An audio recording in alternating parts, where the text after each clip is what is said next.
우리가 지금 베드로 서신을 네 번째 나누고 있습니다. 오늘 2장 4절에서 10절에 그 10절부터 한번 보면 이렇게 기록되어 있죠. 너희가 전에는 백성이 아니더니 이제는 하나님의 백성이요. 전에는 하나님의 긍휼을 얻지 못하였더니 이제는 그 하나님의 긍휼을 얻은 자다.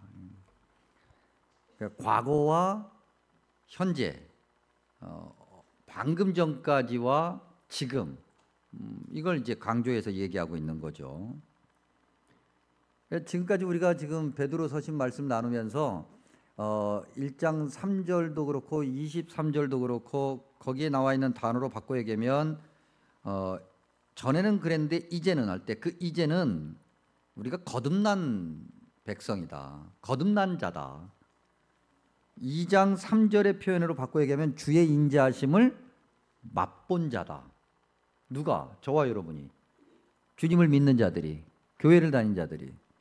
교회를 다니는 사람들, 천국 영생을 사모하는 사람들은 거듭난 사람들이고, 주님의 인자하심, 주님의 은혜라고 그랬죠. 주님은 은혜롭다라고 하는 거니까 그걸 맛본 자들이다. 체험한 자들이다. 그러므로 1장과 2장 3절까지에 계속해서 다른 표현이지만 내내 같은 내용인데, 그러므로 우리는 이제는 주님을 알지 못할 때 따르던 사욕, 우리 개인적인 욕심, 갈망, 우리가 원하는 그런 어떤 것, 그것을 버려야 되겠고 따르지 않아야 되겠고, 1장 14절의 내용이고, 그 다음에 1장 17절 우리말 번역에는 나타나 있지 않지만 원문에 있는 명령형 돌아 서라, 거기에서 돌아서야 되겠고, 1장 22절로 얘기하면 서로 뜨겁게 사랑하는 교회 공동체이어야 되고, 그리고 2장 2절은 순전하고 신령한 것, 즉 하나님의 말씀을 늘 사모해야 되겠다. 그리고 이제 교회 정체성을 확인했고 교회가 무엇을 해야 되는지도 알았으니까 이제 분명해진 것은 나아가야 될 방향 말이죠.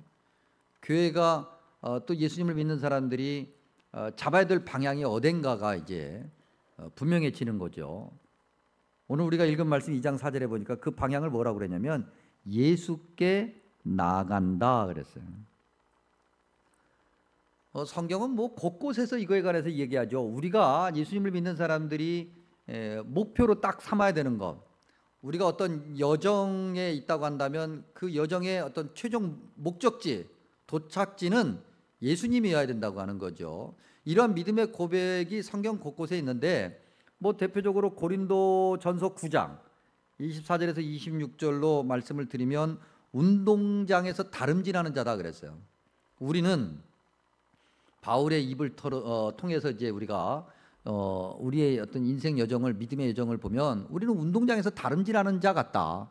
운동장에서 다름질하는 자는 향방 없이, 즉 방향 없이 달리는 것이 아니라 분명한 그 꼬린 지점을 놓고 달리는 거라는 거죠. 우리가 그렇다는 거예요. 빌립보서 3장 14절 말씀, 우리가 표대를 향해서 간다 그랬어요. 그 표대라고 하는 것은 하나님이 위에서 부르신 부름의 상, 즉 하나님께서 부르신 그 부름에 합당하게 살았을 때 우리가 그 마지막 종착지에 가서 받는 그 상, 그 상을 바라보고 우리가 가는 거예요. 그게 예수님께 나아가는 거고, 그것이 교회가 가져야 될 올바른 믿음의 모습이다.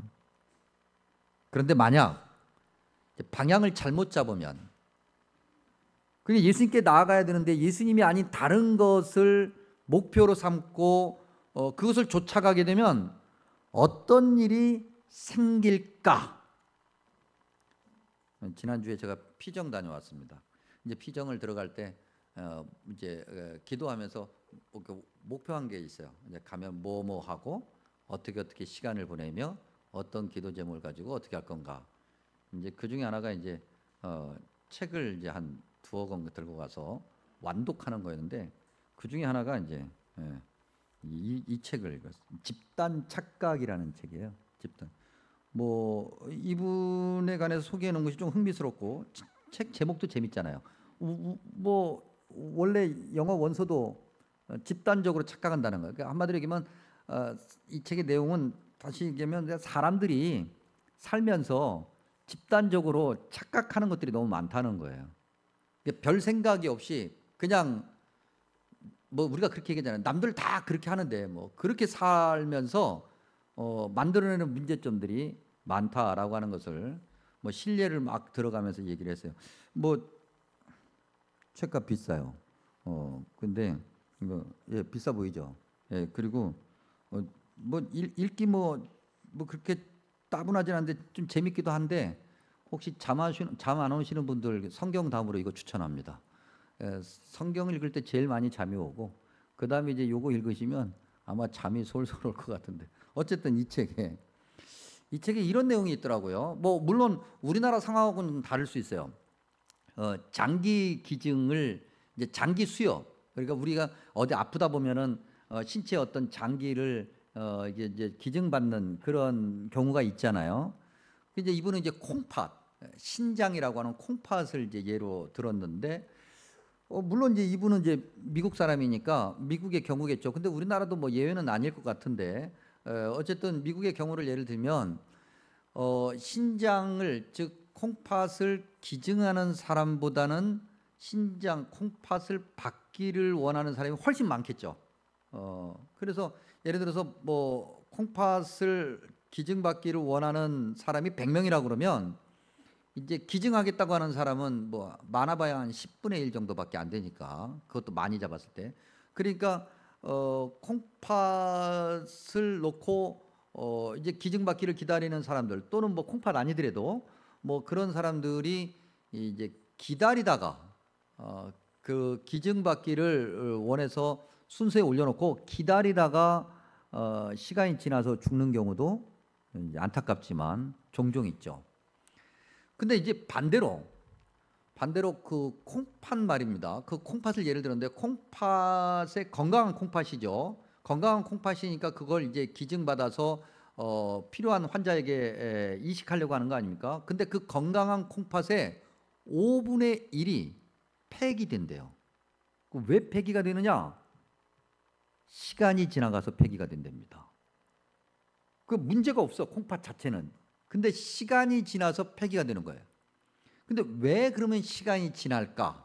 왜 정말 안 그래도 기다리는 사람이 기증한 사람보다 훨씬 많아서 이게 빨리 기증이 돼야 사람이 사는데 왜 그 아까운 5분의 1이 폐기가 될까?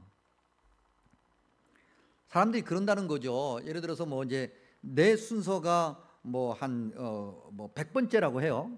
그러면 이제 쭉 기다리지 않겠어요? 그럼 이제 90번째까지 왔어. 그러면 이제 90번째 사람이 기증을 받고 나면은 100번까지 갈 때까지는 굉장히 오랜 시간이 기다려야 되는데 90번, 91번, 92번, 93번 계속 오는 거예요. 그리고 갑자기 그 짧은 시간에 자기한테까지도 왔어. 야, 평상시 기다리려면 이게 2년이 갈지 3년이 갈지 10년이 갈지도 모르는 건데 불과 뭐 한두 주 사이에 예를 들면 그렇게 해서 자기 순서가 되니까 당황하죠. 그리고 뭐라고 생각하냐면 아마 무슨 이유가 있을 거야. 그러니까 91번이 안 받지 않았겠어? 92번도 안 받고 93번도 안 받고 94번도 안 받았으면 이건 저 콩팥에 문제가 있는 것이 틀림없어. 아마도 알코올 중독자의 콩팥이거나 마약 중독자의 콩팥이거나 뭔가 문제가 있는 거야. 그러면 나도 받으면 안 되지. 그래서 안 받는 거예요. 집단적으로 착각한다는 거죠. 91번의 사람이 어떤 이유가 돼서 기증을 못 받았어요. 이미 그 사람이 시간이 지나서 기증받아도 소용이 없든지 뭐든지 어떤 이유가 있을 거 아니에요.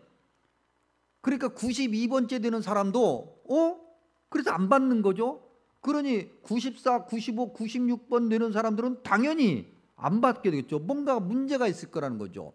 물어보지 않아요. 생각하지 않아요. 왜라고 질문하지 않아요. 집단적으로 다 그렇게 하니까 그대로 따라간다는 거죠. 이걸 이제 전문 용어로 그 영어 단어 그대로 써서 카피캣, 고양이가 뭔가 흉내낸다 이러는. 그리고 트랩, 함정이라는. 그 뭔가 이 책은 번역을 따라쟁이다 그렇게 풀어서 해놨는데 한자어로 표현하면 모방한다는 거죠. 남들을 모방하는 거예요. 예전에도 한번 어려운 철학자 르네 지라르라고 하는 사람의 이야기를 한번 소개해드린 적인데 너무 어려워서 소개하는 저도 멍하고 듣는 여러분 더 멍하고 그래가지고 다시는 소개하지 않은 학자인데, 이 르네 지라르가 중요하게 얘기한 것 중에 하나가 그 모방이라는 거거든요. 사람들이 모방한다는 거예요. 따라한다는 거예요. 그런데 목적 없이 구체적으로 확인하지 않고 그냥 따라하는 거예요. 세상이 다 그러니까 이게 대세잖아. 우리 그런 거 많잖아요, 여러분.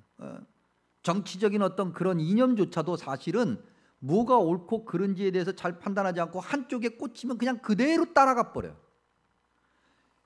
사람들이 그런다는 거죠. 그런데 믿음의 정체성을 가져야 되는 교회도 그런다. 세상이 다 그러니까, 앞에 사람들이 다 그랬으니까 나도 그렇게 따라간다는 거예요. 그래서 결국은 자기의 생명의 그 연장을 자기 스스로 포기하는, 죽음을 자초하는 어리석은, 그런데 그게 믿음의 모습에서도 그대로 나타나서 세상이 다 그러니까, 남들이 다 그러니까 나도 그렇게 따라가는 거예요. 그렇게 흉내내는 거예요. 교회 다니는 사람들이, 예수님을 믿는 사람들이, 천국 영생을 가진 사람들이, 그런 약속을 받은 사람들이 모방을 하는데 세상을 모방하는 거죠. 방향이 분명하지 않아. 1장 9절에 어떤 말씀이 있었습니까? 믿음의 결국, 즉 믿음의 마지막은 곧 영혼의 구원이다 그랬거든요. 근데 영혼의 구원을 스스로 포기해버리는 거죠. 그 믿음의 결국 그 자리를 가지 않는다는 거예요. 여러분 어떻습니까? 저와 여러분은 혹시 따라쟁이, 이 모방, 이 잘못된 모방을 하면서 세상을 바라보고 세상을 동경하며 그렇게 살아가고 있지는 않습니까? 또 교회에 대해서 이야기를 할 때 2장 5절에 보니까 산돌같이 신령한 집으로 세워진다 그랬습니다. 이 표현 안에는 단어 하나하나 이렇게 살펴봐야 될 필요성이 있는데, 먼저 집. 집이라고 하는 것은 무엇을 얘기하냐면 결국 하나 된다는 거거든요. 연결되어 있다. 그래서 어느 한쪽이 빠지면 다 무너지게 되는, 결국은. 뭐 최근에 여러분들 뭐 비행기 사고들 보니까 비행기가 뭐 갑자기 뭐 문짝이 떨어져 나갔잖아요. 그 왜 떨어져 나갔나 봤더니 너트, 즉 나사 같은 걸 제대로 재지 않고 출고해서 그런다잖아요. 그 작은 거거든요. 별것 아닌데 그 하나가 제대로 연결되어 있지 않으면 큰 사고가 일어나는 거죠. 요새 뭐 순살주택, 순살치킨은 들어봤어도 순살주택은 또 참 언론을 통해서 본 거잖아요. 있어야 될 것들이, 있어야 될 것들이 없어서 연결이 안 되는 거잖아요. 교회가 그렇다고 하는 거죠. 고린도전서 12장 12절 이하에 소위 그 몸과 많은 지체의 비유 안에서도 교회 공동체가 무엇인가를 이야기하고 있거든요. 고린도 교회는 그 분열과 분쟁, 서로 갈라지고 물고 뜯음이 너무 심했던 교회들이에요. 교회 안에 다양한 사람들이 있으니까 당연히 뭐 다른 생각이 있을 수 있죠. 이견, 다른 생각이 있을 수는 있으나 그 이견이 균열로 가면 안 되는 거예요. 그런데 그 이견이 균열로 갈 뿐만 아니라 그 균열을 더 키워 물고 뜯는다는 거지요. 베드로 교회, 즉 초대교회와 오늘 이 시대의 교회를 이렇게 비교해 놓고 보면 초대교회도 물론 이런 어떤 분열, 균열이 없었던 건 아니에요. 그런데 현대 교회하고는 매우 다른 거예요. 베드로 교회만 얘기를 들어보면은 당시 사람들이 다 죽음을 코앞에 두고 살고 있었잖아요. 예수님을 믿는다고 하는 것 때문에 죽었단 말이죠. 그래서 그런지 오히려 더 끈끈해. 뭐 전우회 같은 건가? 오히려 내가 살아야 되니까, 이러다가 나 죽으니까 나는 이거 교회 다니는 걸 난 별로라고 생각합니다. 우리가 이래서는 안 됩니다. 이렇게 얘기를 해야 되는데 오히려 그렇지 않고 더 끈끈하더라는 거죠. 더 강력하게 모여 있어요. 근데 현대 교회는 뭐 예수님을 믿는다고 해서 죽을 일도 없는데 오히려 초대교회에 비해서 균열과 그 다음에 무너짐이 훨씬 더 크지 않는가. 누구나 다 이야기해요. 그 당위를 모두 인정한단 말입니다. 즉 이견은 있을 수 있지만 균열이 있으면 안 된다고 하는 것에 대해서는 다 동의를 하는데 그 다음이 문제라. 그러니까 균열이 있으면 안 되니까 네가 내 말을 들어야 돼 라고 한다는 거죠. 내가 어떻게 하면은 누군가에게 기쁨이 되고 누군가의 말을 잘 듣고 그 사람에게 즐거움을 주고 이럴까를 고민하고 기도하고 실천해 보려고 해야 되는데 그래도 될까 말까인데 그래도 여러 경우의 수 때문에 제대로 하지도 못하는데 네가 나를 따라와야 된다라고만 얘기하면 하나가 될 수 있을까? 그걸 집이라고 말할 수 있을까? 세워진다 그랬습니다. 이 세워진다라고 하는 것은 현재 형태를 갖고 있거든요. 문법 형태로. 현재형이라고 하는 것은 진행형을 얘기하는 거예요. 계속해서 그렇게 된다는 거죠. 사도행전 20장에서도 분명히 24절에 이야기하기를 나의 달려갈 길이라 그랬어요. 달려갈 길은 아직 멈추지 않았다는 거거든요. 지금도 달려가고 있다는 거잖아요. 우리의 믿음은 그렇다고 하는 거죠. 여러분 데살로니가전서 5장 16절에서 18절 우리가 너무나도 잘 알고 있는 말씀이죠. 항상 기뻐하라, 쉬지 말고 기도하라. 항상 쉬지 말고 진행한다는 거예요. 성경 이곳저곳에서 뭐라고 얘기합니까? 항상 뭐라고요? 깨어 있으라. 멈추지 말라는 거거든요. 즉 교회는 하나님의 그 약속하신 천국 영생을 가진 그리스도인이라고 한다면, 교회 다니는 사람이라고 한다면 그 믿음의 여정을 멈추면 안 되는 거예요. 바쁘니까, 힘드니까, 뭐 내가 좀 짜증나니까, 실망스러워서, 상처받아서 안 된다는 거죠. 그러면 안 되는 거예요. 끝까지 가야 되는 거예요. 끝까지. 언제까지? 주님을 만나는 그날까지. 주님을 만나는 그날까지. 그게 교회예요. 또 교회는 신령하다 그랬어요. 영적이다. 이 영적인 건 뭘 얘기하는 걸까? 도대체 뭐가 영적인 걸까? 머리를 길게 기르고 수염도 길게 기르고 하얀 옷 입고 그리고 돌아다니면 영적일까? 그리고 밤에 돌아다니면 큰일 나요. 낮에는 그나마 좀 괜찮은데 밤에 돌아다니면 사람들 많이 놀래게 합니다. 근데 그게 영적일까? 뭐가 영적일까? 갈라디아서 5장 22절과 23절 우리가 너무나도 잘 알고 있는 말씀이죠. 성령의 열매는 사랑과 희락과 화평과 오래 참음과 자비와 양성과 충성과 온유와 절제다 그랬어요. 이게 영적인 거죠. 근데 여러분 이거 쉬워요, 안 쉬워요?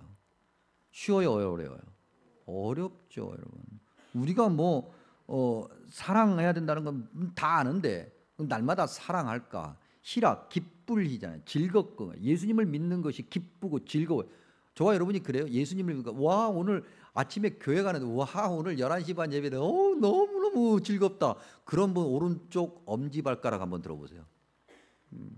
그냥 물론 그런 분도 계시겠지만 대부분은 그냥 가야 되니까 가고 아니면 또 가라고 하니까 가고 안 오면 또 뭐라고 하니까 가고 그런 경우도 우리 대부분이란 말이죠. 예수님을 믿는다는 것과 희락이 별로 화평, 오래 참음. 와 이거 오래 참음. 이거 저도 이건 힘들어요.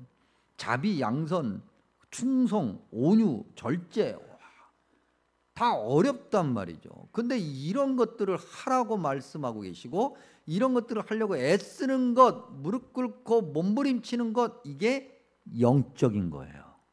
영적인 것이 거창하고 대단한 것이 아니라 우리가 거듭거듭 확인한 1장 14절에 예수님을 믿기 전에 따랐던 그 사욕을 본받지 않는 거, 버리는 거거든요. 그 내 개인적인 욕심, 내가 원하는 거, 내가 바라는 거, 그거 결국 그래봐야 세상이 흘러가는 대로 그거 가는 거고, 그거 모방하고 따라하는 거니까. 그걸 버리려고 애쓰는 거, 그걸 뒤로 제쳐놓는 것, 그거 쓸모없다고 폐기하라는 것이 아니라 그것을 목표로 삼지 않는 것, 그게 영적이라는 거예요. 교회는 그래야 되는 거죠. 1장 15절 말씀에 의하면 모든 행실에 거룩한 자가 된다. 구별되는 거잖아요. 구별되는 것부터. 즉 내가 예수님을 믿기 때문에 교회를 다니기 때문에 이런 것부터 구별되어야지. 그래서 하나 둘씩 조금씩 구별되는 것, 이것 말이죠. 이것. 1부 예배 끝나고 2부 예배 이렇게 다시 말씀 보면서 갑자기 아주 오래전 얘기긴 한데 요 앞에서 이렇게 길을 이렇게 건너는 그 횡단보도 앞에서 어떤 일단의 어떤 무리들 딱 봐도 교회 다니는 분들이야. 딱 봐도. 왜냐면 그 우리 저기 우리 죄송합니다. 여성분들에게 죄송해요. 그 딱 봐도 이렇게 봐도 권사님 집사님 같이 생겼어. 그분들이 한 6, 7명이 이렇게 서 있더니 딱 횡단보도 이제 막 바뀌는데 말이죠. 거기서 또 길 건너 가신 분들이 그래요. 딱 둘러보더니 빨리 뛰어와, 시간 없어, 빨리 뛰어와. 그래도 그냥 그렇게만 얘기하면 되는데 거기다 꼭 붙여요. 권사님 빨리 뛰어와, 뛰어. 그 권사 얘기는 왜 하는지 모르겠어. 그 차라리 그 얘기를 하지 마. 아니, 권사님 하지 말고 할머니 빨리 뛰어와, 아니면 뭐 아줌마 빨리 뛰어와 그러든지 차라리. 그래도 누가 봐도 교회 다니는 사람이야. 그래도. 근데 뭐 그걸 그래가지고 또 좌우 딱 살피더니 또 저거 오리 뛰어가듯이 뛰어간단 말이죠. 그 빨간불인데 구별이 안 돼. 구별이. 뭐 작은 거 그런 것부터라도 구별되려고, 내가 예수님을 믿는 사람이고 교회 다니는 사람이니까 그런 것부터라도 구별되려고 애쓰는 것, 그것이 영적인 거예요. 그래서 교회 다니는 사람들은 교회는 그래야 한다. 사실 그래도 우리는 100% 그렇게는 못해. 그래도 그런 척이라도 해야지. 그런 척이라도. 산돌 같다. 우리 찬양대도 오늘 찬양에 가사에 나오네요. 산돌.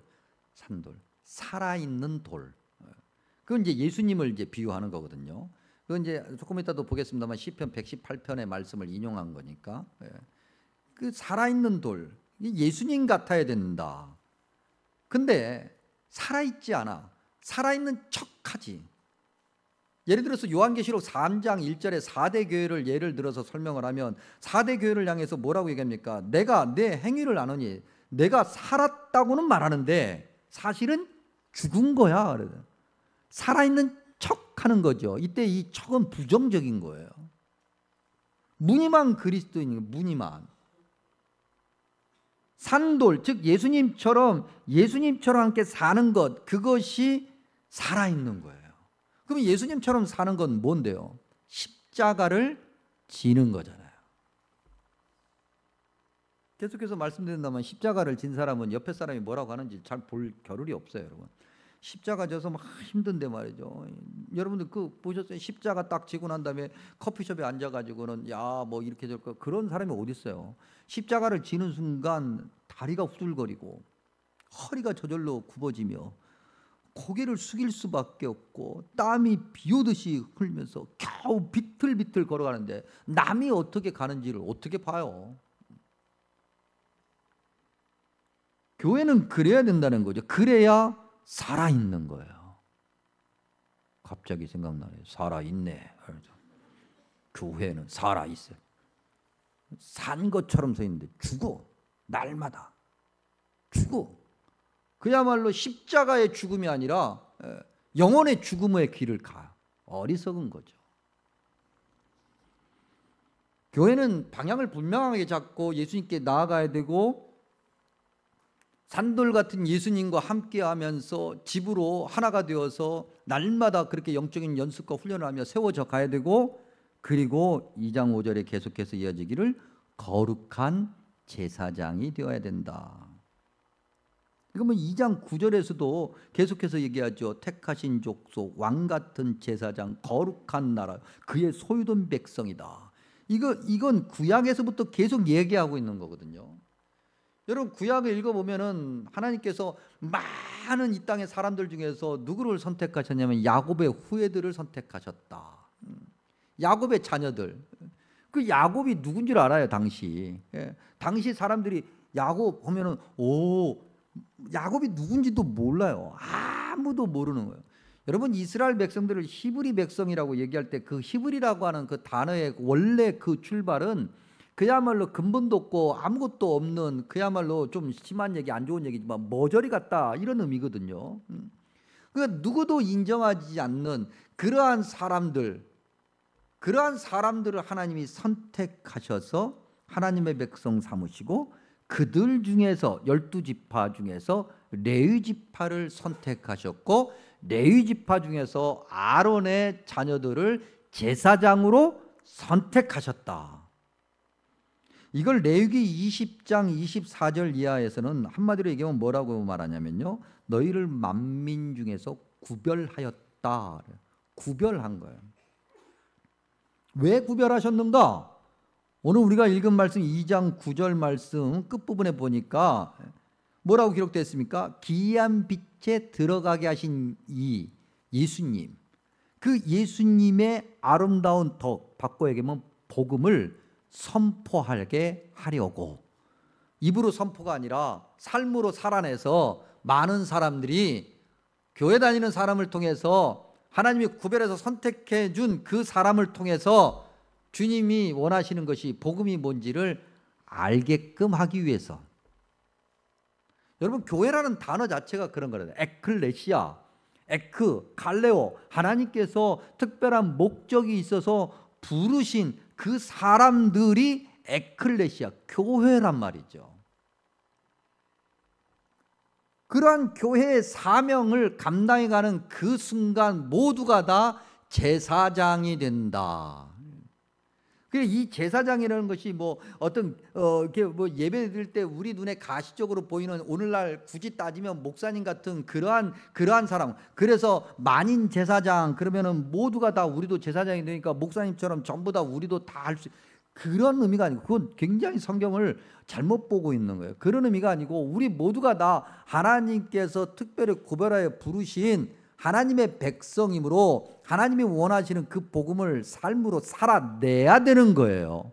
그럴 때 주님께서 우리를 거룩하다 불러주시고 우리의 그 구별된 몸짓, 삶을 보고 세상이 거룩하다라고 인정한다는 거죠. 잠시 쉬어가는 시간. 핸드폰 벨이 멈출 때까지 쉬는 시간 끝났어요. 그런데 우리가 그러면 세상이 우리를 존경하느냐? 여러분 어떻습니까? 요즘 교회 세상이 존경합니까? 무시합니까? 왠지 모르게 무시하는 것 같지 않습니까? 여러분 2장 7절 시편 118편 22절을 인용하는데, 건축자, 즉 바꿔 얘기하면 세상의 전문가지요. 세상에서 뭐 내놓으라는 사람들, 능력가들, 요즘은 다 내놓으라는 사람들이야. 말 못하는 사람들 아무도 없어. 다 말 잘하고 다 자기가 옳지 뭐. 그러한 건축자가 버렸어요. 무시했지. 버렸지. 그런데 그 버린 것을 아까 우리가 얘기했던 그 야곱의 후예들, 히브리인들, 그렇게 버린 그것을 주님께서 다시 주어서 잘 다듬어서 머릿돌이 되게 하고 모퉁이 되게 하셨다. 하나님의 섭리고 은혜잖아요. 그러니까 우리가 열심히 살아도, 교회답게 살아도 세상은 우리를 무시하게 되어 있어요. 그냥 여러분 교회 다니면서 조금 뭐 이렇게 저렇게 무시당하고 멸시당하고 그러잖아요. 그건 뭐 당연한 거예요. 교회 다닌다고 누가 뭐 이렇게 약간 좀 놀리고 그러잖아요. 그건 당연한 거예요, 여러분. 그러니까 교회 다니는 거 그걸로 뭐 뭔가 대접받고 그럴 수 없어요. 우리는 당연한 거예요. 심지어는 우리가 다음 주에도 보겠고, 우리가 베드로전서 시작할 때도 우리가 확인했던 것처럼 2장 12절 말씀을 그대로 읽어보면 악행한다고 비방한다, 인정하지 않는다는 거거든요. 그게 교회. 그래도 우리가 당연히 제사장으로서 살아가야 될 삶을 살면 겉으로는 비방하고 겉으로는 멸시하고 조롱해도 속으로는 두려워하게 되어 있는 거예요. 존경하게 되어 있는 거예요. 그래야 된다는 거죠. 그런데 거듭 다시 질문하기를, 오늘 과연 우리가 그러느냐?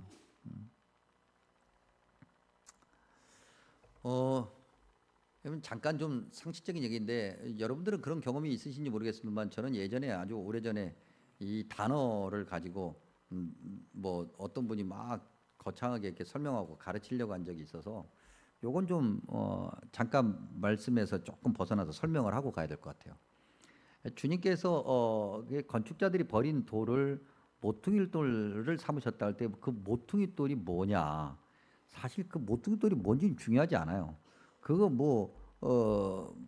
우리는 세상이 버렸는데 주님께서 사용하셨을 때 귀중한 가치 있는 자가 된다는 것을 그 메시지를 알면 되는데, 그래도 굳이 그 단어를 가지고 얘기하려는 사람들이 있으니까 설명을 하면, 제가 성지순례를 갔는데도 성지순례에서도 그 안내하시는 그 가이드분이 그렇게 얘기를 하더라고요. 성경에 모퉁이 돌이라고 있죠. 근데 사실 모퉁이 돌이 아니라 이 돌이에요. 그렇게 얘기를 하는데 그건 잘못된 설명이에요. 제가 그 자리에서 잘못됐다고 얘기해봐야 그분 체면만 이상해지고 그리고 받아들일 것 같지도 않고 그래서 그냥 내버려 뒀는데, 굳이 이걸 영어로 설명을 할 수밖에 없어서 영어로 설명을 하면 모퉁이 돌을 코너스톤, 코너, 사방 코너에 있는 돌이다.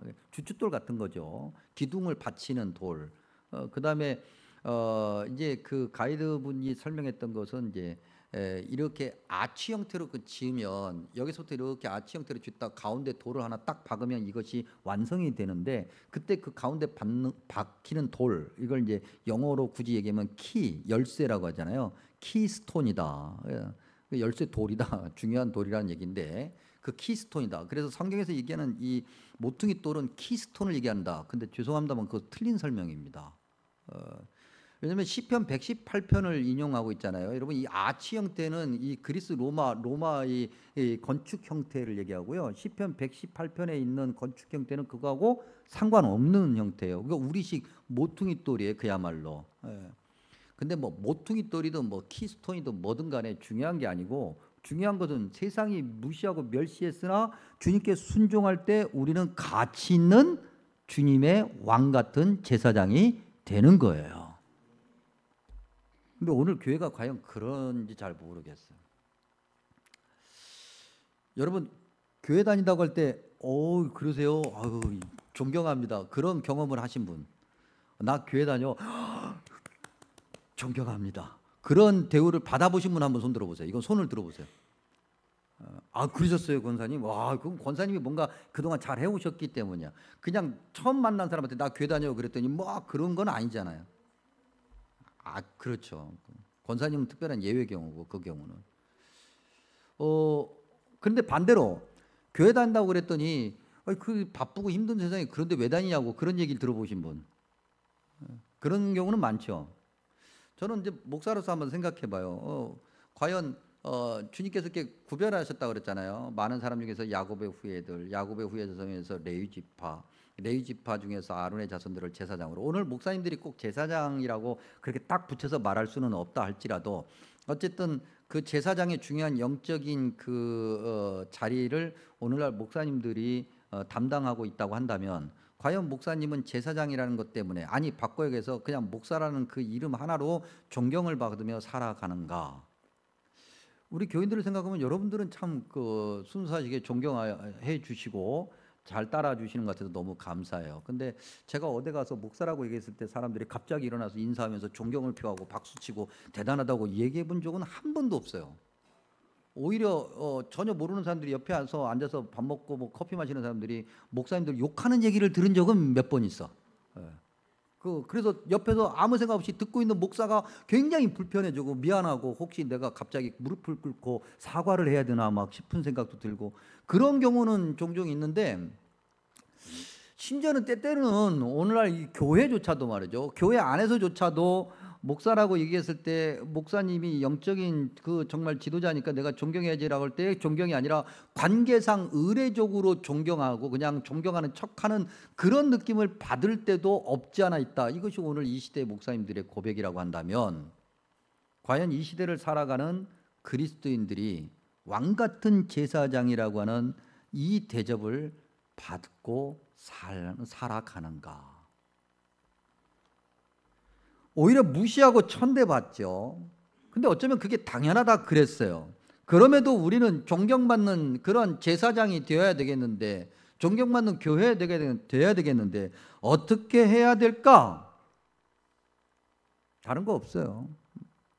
우리가 지금 계속해서 말씀을 통해서 확인하는 것은, 그러한 영적인 연습과 훈련을 끊임없이 하지 않으면, 그런 영적인 연습과 훈련을 끊임없이 하고 그렇게 날마다 그렇게 방향을 분명하게 잡고 그렇게 믿음의 여정을 살아가지 않으면 우리는 결국 세상을 모방하면서 살아갈 것이고, 그렇게 해서는 믿음의 결국 영혼의 구원도 못 받을 것이고 세상이 존경받는 그러한 왕같은 제사장이 되지도 못할 것이고, 결국은 건축자들이 버린 돌, 그 돌, 멸시받은 그 돌로 이리 뒹굴 저리 뒹굴하다가 결국은 아무런 쓰임도 받지 못하고 그냥 그렇게 사라져 버릴 거니까.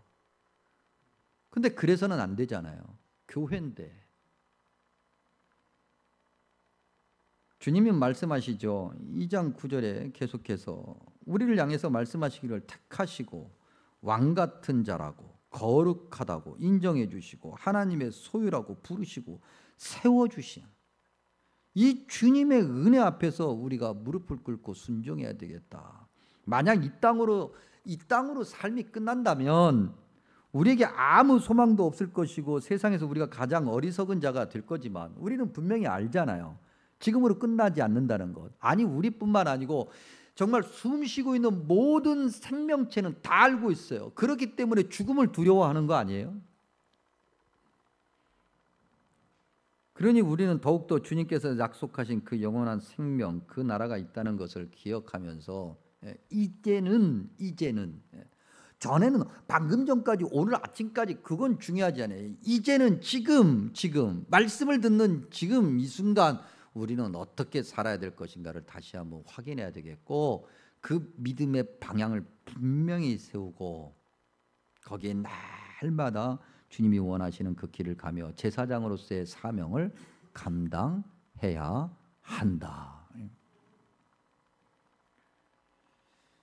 오늘 우리가 읽은 말씀 중에서 9절과 10절 너무나도 중요한 결론의 말씀입니다. 다시 한번 읽을 때 여러분들 한번 우리 마음에 믿음의 고백을 다시 한번 해보시기 바랍니다. 그러나 너희는 택하신 족속이요 왕같은 제사장들이요 거룩한 나라요 그의 소유가 된 백성이니 이는 너희를 어두운 데서 불러내어 그의 기이한 빛에 들어가게 하신 이에 아름다운 덕을 선포하게 하려 하심이라. 너희가 전에는 백성이 아니더니 이제는 하나님의 백성이요 전에는 긍휼을 얻지 못하였더니 이제는 긍휼을 얻은 자니라. 아멘. 기도합니다. 좋으신 아버지 하나님 참으로 감사합니다. 주님을 알지 못했는데 주님을 알게 하시고 구원의 자녀가 아니었는데 구원의 자녀를 삼아주시고 주님의 은혜가 있음에도 그 은혜를 거부하면서 세상을 따라갔는데 주님의 은혜를 알게 하시니 감사합니다.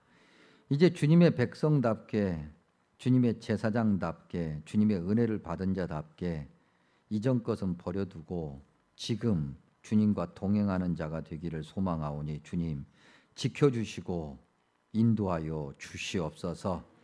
그렇게 말씀대로 살아가는 그 믿음의 여정에 큰 복을 주셔서 주님이 원하시는 복이 차고 넘치게 하시고 그 삶이 빛나고 존경받는 삶이 되게 하시고 주님께 영광이 되게 하시고 그것으로 다시 복을 받게 하여 주옵소서. 예수님의 이름으로 간절히 기도하옵나이다. 아멘.